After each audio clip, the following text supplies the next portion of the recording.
आप सभी का स्वागत है न्यू एजुकेशन 0.2 में। जैसे कि पहली पार्ट में आपको बता दिया गया था कि इस संधि किसे कहते हैं, संधि के कितने प्रकार होते हैं और स्वर संधि के बारे में आपको बता दिए थे। अब स्वर संधि के भेद के बारे में आज जानेंगे इस वीडियो में। तो आज हम लोग चलेंगे स्वर संधि के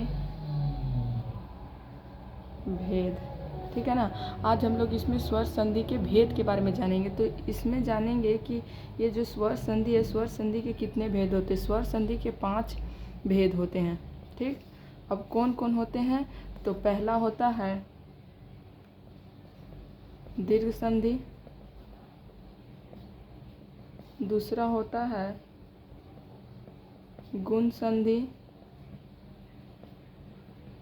और तीसरा होता है वृद्धि संधि और चौथा होता है यन संधि और पांचवा होता है अयादि संधि, ठीक है। ये 5 प्रकार की संधियाँ होती हैं जो स्वर संधि के भेद हैं। तो अब हम लोग पहला स्वर संधि के दीर्घ संधि के बारे में जानेंगे, ठीक है ना। तो दीर्घ संधि किसे कहते हैं, दीर्घ संधि कैसे बनता है और दीर्घ संधि की पहचान आप किस प्रकार से करेंगे। तो पहले हम लोग जान लेंगे कि दीर्घ संधि कहते किसको हैं। जब भी ह्रस्व स्वर आप लोग की जानकारी होगा तो ठीक, नहीं होगा तो आप लोग बोलिएगा कि नेक्स्ट वीडियो में बताते, तो इसके लिए अलग से वीडियो बना देंगे, ठीक है ना। ह्रस्व स्वर, दीर्घ स्वर, प्लुप्त स्वर, ये सब के बारे में आपको जानकारी दे दी जाएगी।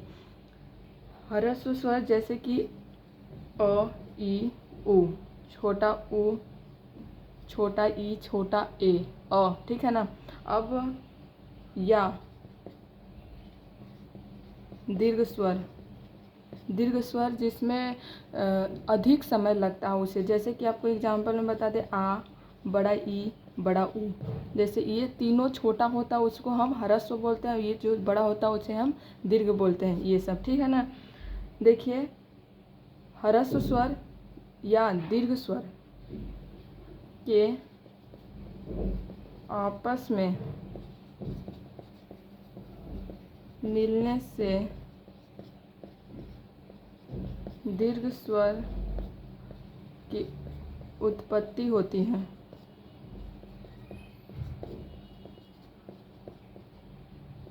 उसे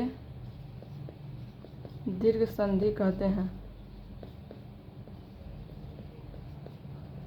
ठीक है। तो आपको इसमें आपको बता दिया गया कि दीर्घ संधि किसे कहते हैं। जब ह्रस्व या दीर्घ के आपस में मिलने से दीर्घ स्वर की उत्पत्ति होती है तो उसे हम क्या बोलते हैं, दीर्घ संधि बोलते हैं, ठीक है। तो आपको एक एग्जाम्पल से आपको समझाएं, जैसे कि अ और ये अ मिला तो क्या हो जाएगा, आ की मात्रा होगा ना। जब भी कोई छोटा मिलता है तो बड़ा बनता है। अगर हम बोले कि एक बड़ा और एक छोटा रहे तो फिर भी बड़ा ही बनेगा। कोई भी आप मिलाएं तो उसमें बड़ा ही निर्माण होता है। जैसे कि यहाँ पर आपको एक एग्जांपल और ले लेना, आ प्लस आ, तो क्या बनेगा, आ ही बनेगा, बनेगा कि नहीं बनेगा। और आपको एक और एग्जांपल ले ले, अ प्लस आ, तो क्या बनेगा, आ बनेगा, ठीक है। तो अब आपको ये सब पर आपको एक एक एग्जांपल बताया। जैसे कि इस पे एक एग्जांपल बता रहे हैं, अ और अ कैसे हो जाता है। जैसे कि भाव प्लस अर्थ है ना, ये क्या है, भाव प्लस अर्थ। तो वह बोलने में क्या आ रहा है, वह बोलने में अ आ रहा, अ की मात्रा आ रही है ना। तो देखिए ये क्या है, अ, ठीक है, ये प्लस है, प्लस लिख दिए। और ये क्या है, अ बोलने में अ ही आता है, कुछ नहीं आता, ठीक। तो ये अ हो गया। तो ये दोनों मिला तो क्या बना, ये बना ना, करेक्ट। तो ये आ हो गया। तो इसको हम संधि कैसे बनाएंगे, तो आपको बता दिए थे कि ये जो रहता है ये रहता है और ये हटता है, ठीक है ना। तो यहाँ पर क्या लिखा है, भाव, ठीक, भाव। और ये जो आ है तो यहाँ आ नहीं लिखेंगे, आ की मात्राएं लिखेंगे, ठीक है ना। तो भाव वा थ, ये भी हो गया, ये हट गया, हट गया कि नहीं हट गया। तो इसको हम हटा देते हैं और इसको हम लिख देते हैं। तो इसको हम क्या पढ़ेंगे, भावार्थ, ठीक है। जैसे कि एक और एग्जाम्पल आपको ले लें यहाँ पर, ठीक है ना। एक एग्जाम्पल और ले, जैसे कि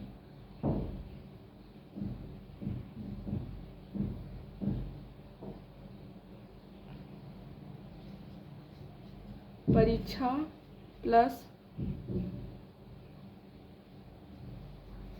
अर्थी, ठीक है ना। परीक्षा प्लस अर्थी। आप इसमें बताइए कि परीक्षा, छा बोलने में क्या आ रहा है, आ की मात्रा आ रहा ना। ये हम लोग संधि में जब भी बनाते हैं तो ये सब को नहीं देखते हैं, हमेशा ये वाला और ये वाला देखते हैं, ठीक है ना। ये शब्द का पहला शब्द का आखिरी वर्ण, ठीक, आखिरी वर्ड, और दूसरा शब्द का पहला वर्ड देखते, बस इतना ही देखते हैं। संधि में और कुछ करना ही नहीं है बस।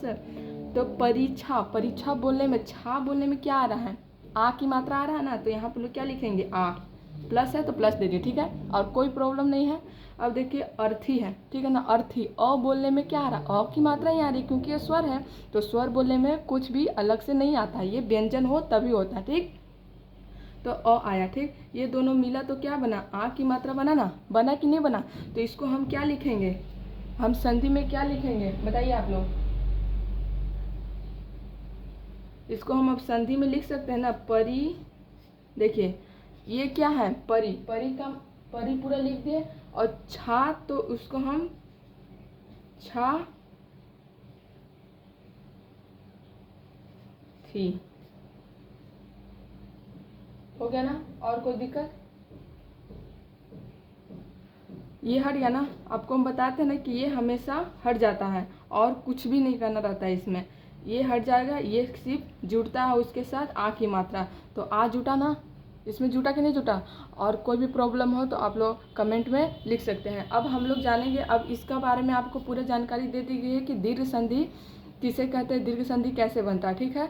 तो आशा करते हैं नेक्स्ट वीडियो में आपको हम ये गुण के बारे में बताएं, ठीक है। धन्यवाद।